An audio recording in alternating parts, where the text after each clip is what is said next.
So the Lord was leading me to share a video on how toxic people who come into your life are sent by more than just bad intentions. Those people are sent by spiritual forces, and I'll elaborate using a situation that I recently went through in my own life. There's a guy who lives down the hall from me, about 4 doors down. He has all the same interests as I do. The guy likes to go out and have fun. He's a traveler. He's a DJ. He's actually a very good one. He's in the scene like I used to be, but the Lord had told me multiple times to stop DJing.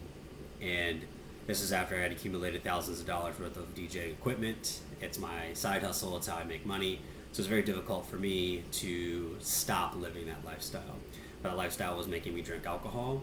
It was making me be in the bar very often, putting me around situations that were less than godly, putting me around loose women who don't have any morals and don't have my best interests in mind. And there were a lot of things that God was trying to pull me out from. I recognize that now.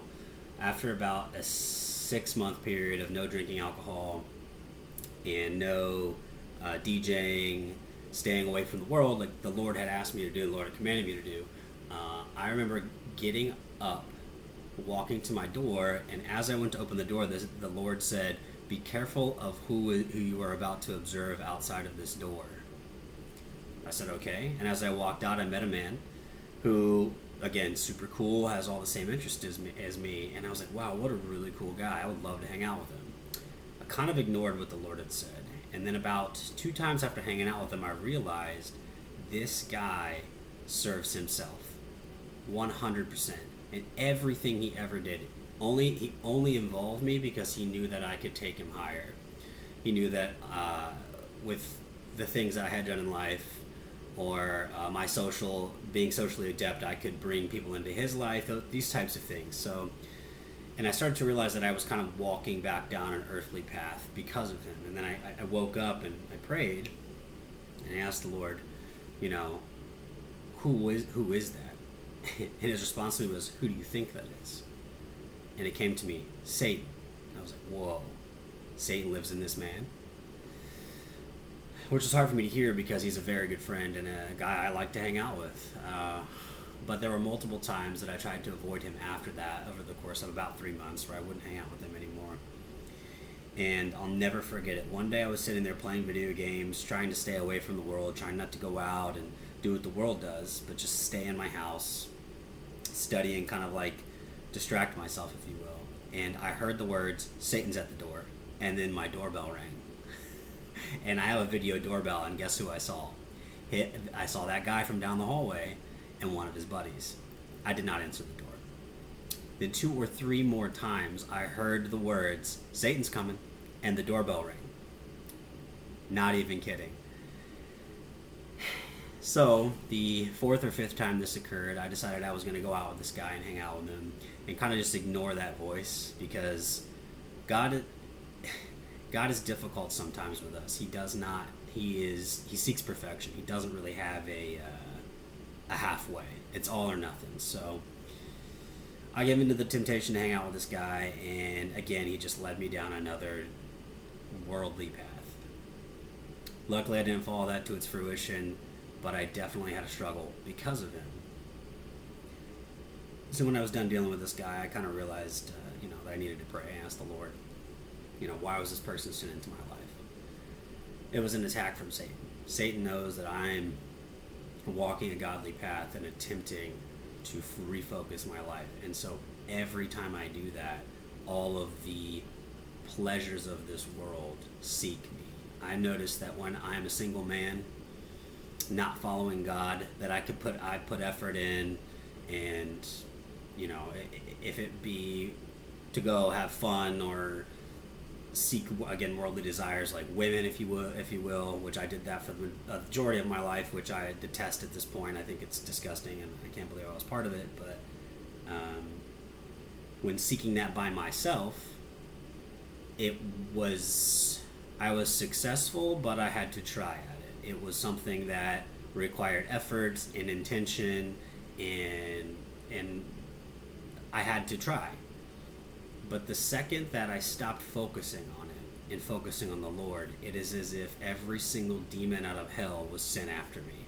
Every single beautiful woman I'd ever desired in my life would just appear in my life like that and be like, hey, you want to hang out? Hey, what are you up to? All of them at once. And it was so spiritual in nature, I recognized it immediately. I said, whoa, Satan truly is the God of this world. If you worship him, you will have your desires. The desires of your heart in this were 100% fulfilled. And I recognize that.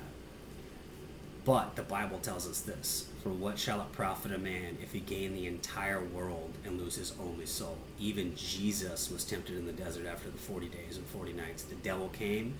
What did he tempt Jesus with? The pleasures of the world. Jesus, I shall give you all these kingdoms if you would just bow before me. And he showed him all the kingdoms of the earth. They were his to show. The Bible never says those are God's kingdoms and Satan was trying to deceive Jesus. No, they are Satan's kingdoms. This is also later shown in the Bible where Jesus talks to the Roman emperor who is trying to crucify him based off what the Jewish people are asking. And he said that if my kingdom were of this world, my people would basically protect me. But my kingdom is not of this world. That's another confirmation for you to know that we live in a world driven by Satan. That means just as in the Matrix, those people who were stuck in the Matrix, those Agent Smiths, if you will, they are going to support a system of Satan. They're bought in, they cannot see outside of it. And if you try to wake them up, if you try to tell them truth, they will turn on you. Just like in that movie, they turn into Agent Smith. Every last one of them will. Truth could pull them out. But the truth is uncomfortable. Just like in that movie, when they found out what the real truth was, it was undesirable. Some people desired to go back to the lie, to the Matrix, because the truth of this world is kind of horrific and kind of not what we were sold, right? Satan sold us this beautiful lie, but that's not true. This life is a test.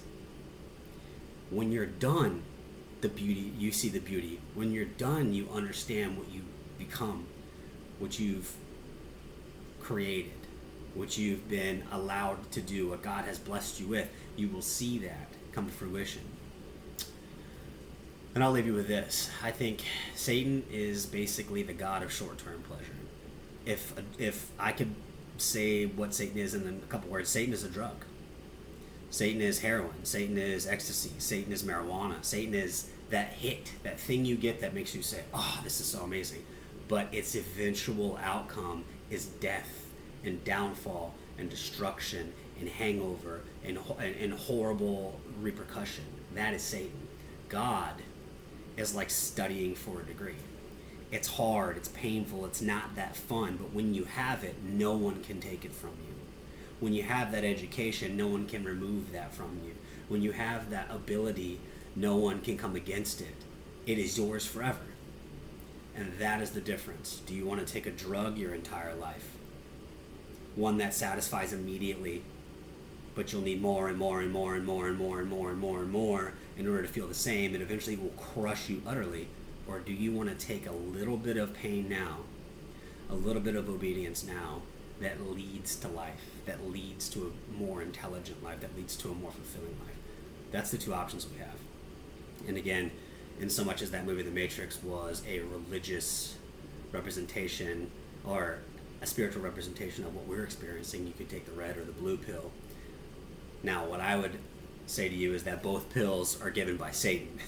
There is no red or blue pill. The truth is above this, right? Like, the person trying to offer you an option is always the one trying to deceive you. So don't take either pill. Focus on the Lord. And the Lord is above all things. So it's going to be unknowable to some. Anyway, I'm getting a little deep here. I just wanted to say, focus on God and stay away from toxic, negative people. They will drag you back into the world. And just be encouraged. God is with us, and He has conquered the world, and He has conquered demonic forces, and we have nothing to worry about. Be blessed.